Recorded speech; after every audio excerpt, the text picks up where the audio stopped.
നമ്മുടെ ഉത്തര കേരള വള്ളംകടവ് വള്ളംകളി ജലോത്സവമായിട്ട് ബന്ധപ്പെട്ടാണ് ഇവിടെ ഞങ്ങൾ വന്നിരിക്കുന്നത്. ഇത് മൂന്നാമത്തെ ഉത്തര മേഖല വള്ളംകളിയാണ്.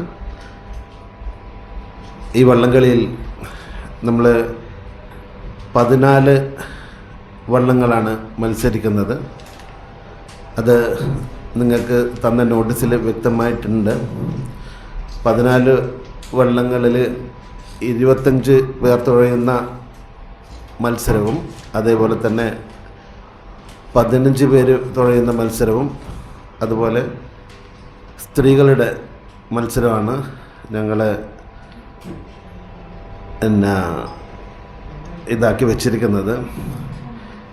അപ്പം വള്ളംകളി നമ്മൾ 11:30 മത്സരം തുടങ്ങാനാണ് ഉദ്ദേശിക്കുന്നത്.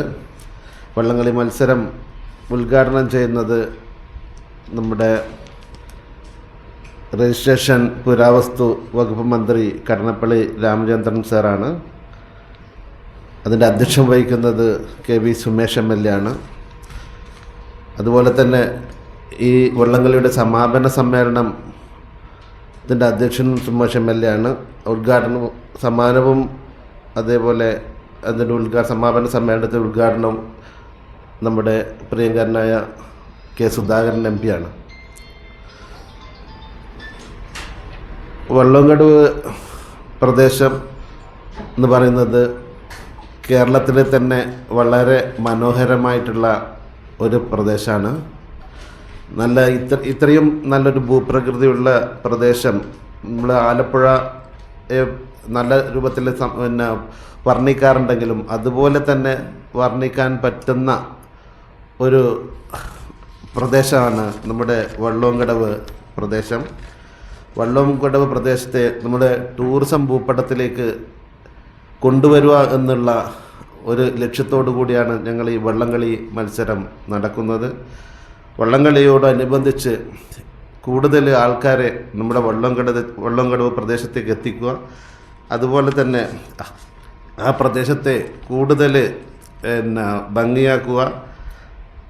അതേപോലെ കൂടുതൽ ആൾക്കാരെത്തുമ്പോൾ അവിടുത്തെ പാശ്ചാത്തല സൗകര്യങ്ങൾ വള്ളംകടവ് പ്രദേശത്തെ പാശ്ചാത്തല സൗകര്യങ്ങൾ വർദ്ധിക്കും. പാശ്ചാത്തല സൗകര്യങ്ങൾ വർദ്ധിക്കുന്നതോടനുബന്ധിച്ചിട്ട് അവിടെയുള്ള ജനങ്ങളുടെ ജീവിത നിലവാരവും ഉയരും. ഇത്തരം കാര്യങ്ങൾ ലക്ഷ്യം വെച്ചുകൊണ്ടാണ് ഞങ്ങൾ വള്ളംകടവ് ഉത്തരമേഖല വള്ളംകളി നടത്തുന്നത്. ഇത് 3 വർഷമായി. അതുകൊണ്ട് കൂടുതൽ ജനങ്ങളെ എത്തിക്കുക എന്നുള്ളതാണ് നമ്മൾ ഈ പത്രസമ്മേളനം കൊണ്ട് ഉദ്ദേശിക്കുന്നത്. കേരളത്തിലെ എല്ലാവരും പറ്റുന്നവരൊക്കെ നമ്മുടെ വള്ളംകളി കാണാൻ അവിടെ എത്തണം. 4 ഭാഗത്തും പുഴയുടെ 4 ഭാഗം അങ്ങനെയുള്ളൊരു പ്രദേശമാണ്. 4 ഭാഗം എന്ന് പറയുമ്പോൾ ലേക്ക് പോലെയാവും. ലേക്കല്ല, പുഴയുടെ 4 ഭാഗത്തുനിന്നും നമുക്ക് ഈ വള്ളംകളി ദർശിക്കാൻ വേണ്ടി പറ്റും എന്നുള്ളതാണ്. എത്ര ആൾ വന്നു കഴിഞ്ഞാലും നമുക്ക് ഈ വള്ളംകളി പൂർണ്ണതയോടുകൂടി ആ സ്റ്റാർട്ടിങ് മുതൽ എൻഡ് വരെ കാണുവാൻ പറ്റും എന്നുള്ളതാണ് ഈ വള്ളംകളിയുടെ പ്രത്യേകത.